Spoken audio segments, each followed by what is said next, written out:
İlacım sen, ilacım zaman. Baksana ya, zor geldim sana. Turuncu saçlarımız düştüm, sen de el verdin bana. Üstümde karaca bulutlar, bir güldü gezegen mavileşti. Çoğuldum senle sadeleştim ama senden çıkan bir mermi deşti beni.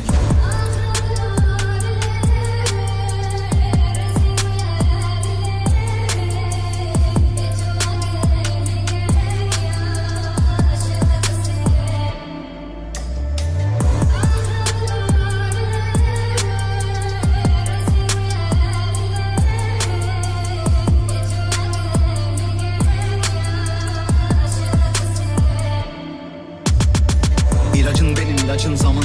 Baksana ya, zor geldin bana. Zeytin gözlerim hayalinde hani düştün, ve el verdim sana. Bırakmam, ateş olsa da elin. Patlasan üzerime, lav olsa derin. Kavrulurum, beni izler bir peri. Bırakmam, yine de lal olsa dilim.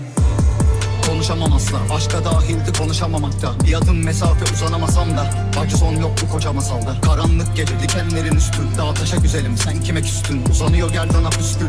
Nazlı ya, bir bahar gibi süslü.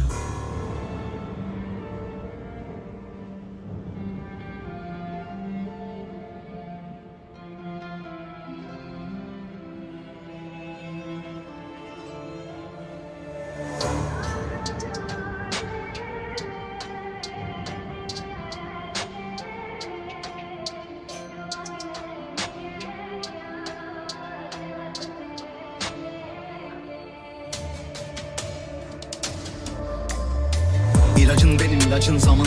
Baksana ya, zor geldin bana. Zeytin gözlerim hayalinde hani düştün, ve el verdim sana. Bırakmam, ateş olsa da elin. Patlasan üzerime, lav olsa derin. Kavrulurum, beni izler bir peri. Bırakmam, yine de lal olsa dilim. Konuşamam asla, aşka dahildi konuşamamakta. Bir adım mesafe uzanamasam da acı son yok bu koca masalda. Karanlık gece, dikenlerin üstü. Dağ taşa güzelim, sen kime küstün? Uzanıyor gerdana püskül. Nazlı ya, bir bahar gibi süslü.